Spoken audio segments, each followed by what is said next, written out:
Hello and good evening, students, and welcome back to Global Online Platform. This is Chandni Swarnakar, and today we are going to cover part 2 of Christopher Marlowe. Okay, we have already covered Christopher Marlowe part 1, so we are going to cover the second part today. You can get my lectures at 9 p.m. on a daily basis, right?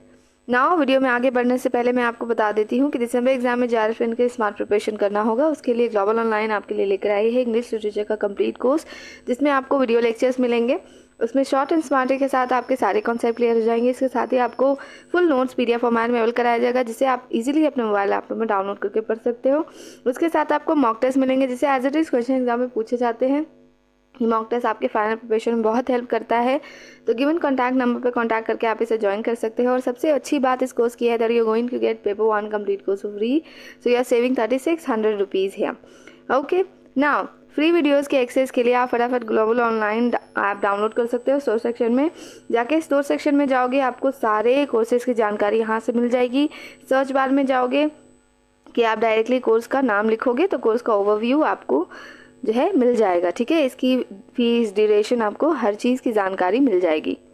Now content section पे click करते हो तो आपको folder wise सारी चीज़ें जो है दिख जाएंगी यहाँ पे। ठीक है, हर एक यूनिट में theory, lectures, evaluation, notes, mock test and MCQs आपको मिलेंगे।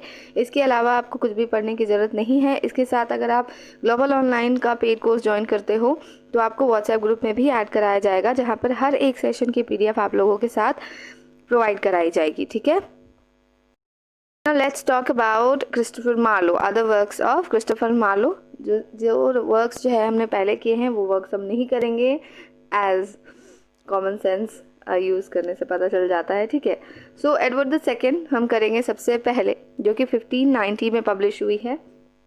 ये है क्या, बेसिकली ये स्टोरी है किंग की। तो टाइटल से आपको पता चल रहा होगा एडवर्ड द सेकेंड की ही स्टोरी है, बट बहुत सारी और भी चीज़ें हैं जो आपको जाननी है। जैसे पहली चीज़ समझिए कि इसका पूरा टाइटल जो है वो एडवर्ड द सेकेंड नहीं है, इसको शॉर्ट में एडवर्ड द सेकेंड कहते हैं। इसका पूरा टाइटल है the troublesome reign and lamentable death of Edward the second, king of England, with the tragical fall of proud Mortimer. So title जो है ना पूरा वही आपको एक्सप्लेन कर दे रहा है कि स्टोरी है क्या। ठीक है, लेकिन फिर भी I explain the whole story.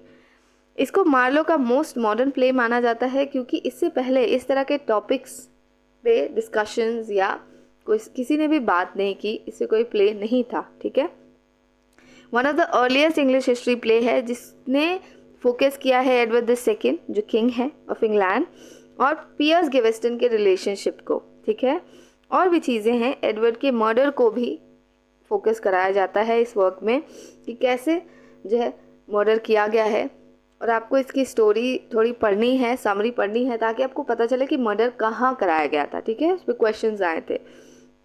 On the orders of Roger Mortimer, तो किसकी ऑर्डर पे मर्डर कराया गया? रॉजर मॉर्टिमर के ऑर्डर पे मर्डर कराया गया था। नाउ इसका सोर्स है 3rd volume of Raphael Holinshed's chronicles.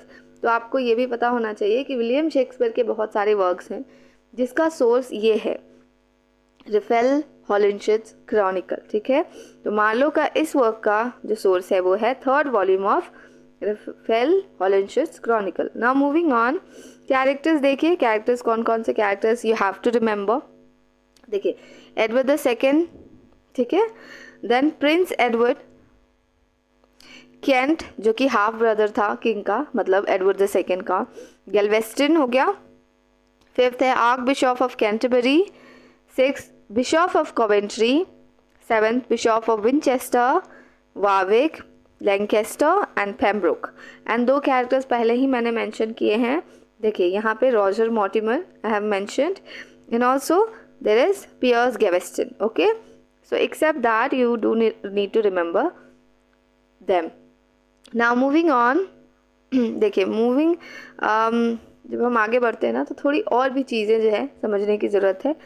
यहाँ पे है क्या, जैसा मैंने बताया, एक एडवर्ड द सेकेंड के लाइफ को वो एक्सप्लोर करते हैं इस पर्टिकुलर वर्क में।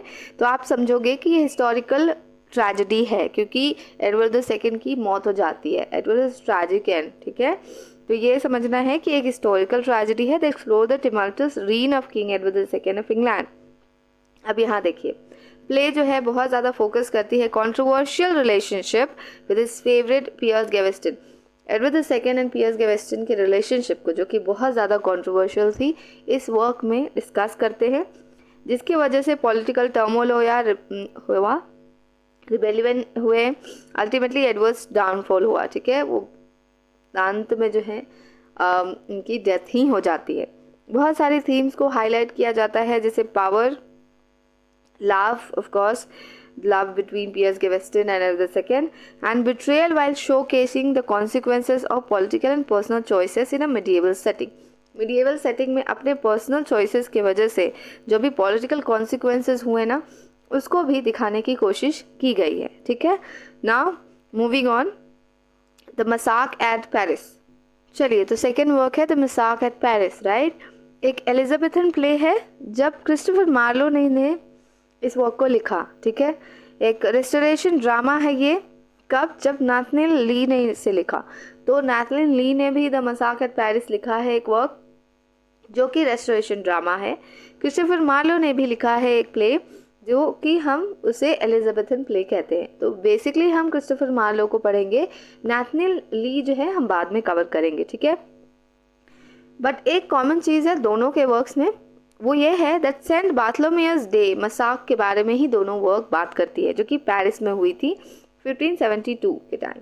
ठीक है, यहाँ पे ना क्या बात आपको ध्यान रखनी है कि सेंट बार्थलोमेयस डे मसाक जो हुआ था ना, कैथोलिक्स के द्वारा प्रोटेस्टेंट जो थे, फ्रांस प्रोटेस्टेंटिज्म जो थे, फ्रेंच बोलेंगे उन्हें बहुत ज़्यादा स्लॉटर किया गया था। ठीक है, और ये चीज़ जो है ना वॉर्न करने के लिए एक तरह की वार्निंग थी क्वीन एलिजाबेथ को।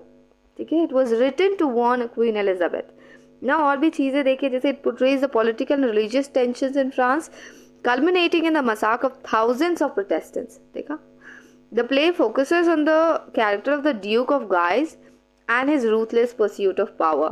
He wanted to hold the power and actually बहुत ज़्यादा ruthless character था, जिसके वजह से चीज़ें जो है इतनी ज़्यादा बुरी हो गई। ठीक है ना, बहुत सारे थीम्स को ये होल्ड करता है, जैसे it's known for its dark and violent themes reflecting the turbulent historical period in which it is set। Of course it was a turbulent period because एक तरह का मसाक हो रहा है, स्लॉटर हो रहा है। जस्ट इमेजिन चीज़ें कितनी बुरी होगी कि कुछ लोग हैं जो कुछ लोगों को मार रहे हैं। It's a very difficult thing to see. ये इतनी चीज़ है जो आपको ध्यान रखनी है। अगर आप चाहते हो तो नाथनियल ली का जो है थोड़ा सा बेसिक ओवरव्यू ले सकते हो। अब देखिए दूसरी जो स्टोरी है, ये बेसिकली एक पोएम है क्रिस्टोफर मार्लो की, और यहाँ पे पोएम मेंशन ही है, तो यू शुड रिमेंबर दैट ना। एक रीटेलिंग है ग्रीक मिथ का, जो कि किसका है, हीरो एंड लियांडर की स्टोरी है, एक मिथ है। जैसे अपने हर कल्चर में जो होती है ना, एक तरह की मिथोलॉजिकल स्टोरीज होती हैं। तो ये देखिए क्रिस्टोफर मार्लो ने इस वर्क को कंप्लीट नहीं किया था क्योंकि वो कर नहीं पाए थे, उनकी डेथ हो गई थी। लेकिन जॉर्ज चैपमैन ने इसे कंप्लीट किया मार्लो के डेथ के बाद। अब हेनरी पिटावे नाम के एक माइनर पोएट हैं जिन्होंने एक अल्टरनेटिव कंप्लीशन लिखा है इस पोएम का। ठीक है, और ये पोएम जो है ना वो एपिलियन है, एक लिटिल एपिक है। जैसे नॉवेला मैंने आपको बताया था ना, नॉवेला जो होती है शॉर्ट नॉवल होती है, छोटी, जो इसकी लेंथ होती है वो छोटी होती है नॉवल से। उसी तरह से एपिक की जो लेंथ होती है वो बहुत ज़्यादा होती है। तो एपिलियन जो होती है बेसिकली लिटिल एपिक होती है। ठीक है, यहाँ पे इन बार्थलोमेव फेयर में बेन जॉनसन जो है ना इस पोएम को फेयर्स पपेट शो में यूज़ करते हैं। तो ये भी इम्पोर्टेंट है टू नो ना। स्टोरी पे फोकस करते हैं। स्टोरी क्या है, हीरो जो है ना कैरेक्टर है, हीरो नहीं आप बोल दो ना, हीरो है, हीरोइन है, एक्टर है, एक्ट्रेस है, ऐसा नहीं है। यहाँ पे क्या है, हीरो ही कैरेक्टर है, नाम ही है, जो कि एक प्रीस्टेस है of Aphrodite, and there is another character Leander, जो कि एक यंग मैन है फ्रॉम एबिडोस। ठीक है, अब होता क्या है देखिए, हेलेंसपोर्ट क्या होता है, हेलेंसपोर्ट जो होती है वो इस तरह से दो नदियाँ हैं। ठीक है, बीच में ना बीच में किसी तरह का पैसेज है, थोड़ा सा रास्ता है। ठीक है, उसे हम देखिए यहाँ पे कह भी रहे हैं कि narrow straight in modern day Turkey. Straight, इसे ही स्ट्रेट कहते हैं, राइट। नो, दोनों जो है ना अपोजिट साइड में रहते हैं और दोनों जो है एक दूसरे से मिलते हैं कैसे, स्विमिंग करके, इस साइड से दूसरे साइड स्विम करके जो है जाते हैं एंड मिलते हैं। तो यहाँ पे होता क्या है, Leander falls in love with hero, उसके प्यार में पड़ जाता है और हर रात जो है स्विम करके जो है उसके साथ रहने और वक्त बिताने जाता है। बट बहुत सारी चीज़ें जो है ये वर्क डिस्क्राइब करती है, जैसे passionate love story, illicit love affair. और यहाँ पे और एक चीज़ आप ध्यान रखोगे कि हीरो जो है ना वो हमेशा लाइट जो है लैम्प जो जलाती है ताकि ना लिएंडर को गाइड कर सके कि अच्छा इस साइड आना है, ठीक है, क्योंकि समुद्र तो बड़ी चीज़ होती है ना, एक्चुअली में यू कैन गेट कंफ्यूज, तो वो गाइड करती थी। बट एक टाइम स्टॉर्मी नाइट आई, आंधी तूफान के वजह से जो है लाइट वो कुछ प्रॉब्लम हुई, लिएंडर ने पूरी जो रास्ते में जो भी वो सफ़र कर रहा था रास्ता वो भूल गया, उसे रास्ता मिला नहीं, उसके वजह से जो है वो डूब के मर जाता है। ये बात हीरो को जब पता चलती है तो वो भी क्या करती है, टावर से कूद के अपनी जान दे देती है। The whole story is that, ठीक है। ये इतनी चीज़ जो है आपको ध्यान रखनी है ना। लास्ट जो वर्क है the passionate shepherd to his love, जिसको पब्लिश कराया गया है 1599 में। एक पेस्टोरल पोएम है ये। पेस्टोरल पोएम क्या होता है, पेस्टोरल पोएम बेसिकली रूरल चीज़ों के बारे में, रूरल लाइफ, रूरल पीपल के बारे में बात करती है, that is called pastoral poem. इसे कंपोज कराया गया है आयम्बिक टेट्रामीटर में, जो कि 6 स्टैंजाज में है। और 6 स्टैंजाज में क्या है, राइमिंग कपलेट्स, 2 राइमिंग कपलेट्स में कंपोज इसे किया गया है। अब देखिए आयम्बिक टेट्रामीटर में क्या है, 4 feet of 1 unstressed syllable, 4 feets है 1 अनस्ट्रेस्ड सिलेबल जो कि फॉलो करता है 1 स्ट्रेस्ड सिलेबल के साथ जाती है, ठीक है, ये आपको ध्यान रखना है। और मैंने पहले भी बताया था जब भी आप पोएम कवर करते हो ना तो आपको फर्स्ट लाइन और लास्ट लाइन पे फोकस करनी चाहिए, क्योंकि पूरी तो पोएम आप याद नहीं रख सकते, इतने सारे पोएम्स होंगे, आप you can not remember that, but you have to focus on the first line और the last line. Okay, so first line इसकी क्या है, come live with me and be my love. और भी आप चीज़ें मैं बताती हूँ। देखिए वॉल्टर रेलीग ने मार्लो के इस पोएम का रिप्लाई लिखा, the nymph's reply to the shepherd 1600 में, ठीक है।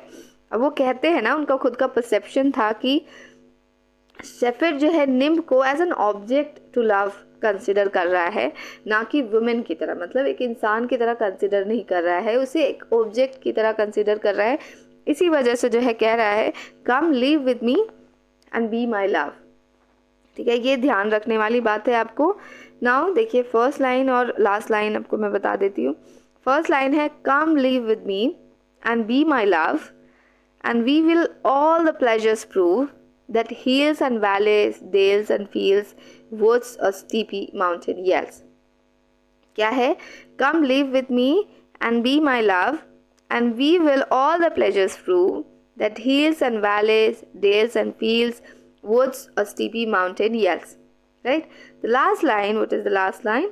The shepherd swains shall dance and sing for thy delight each May morning. If this delight thy mind may move, then leave with me and be my love. The shepherd swains shall dance and sing for thy delight each May morning. If this delights thy mind may move, then leave with me and be my love.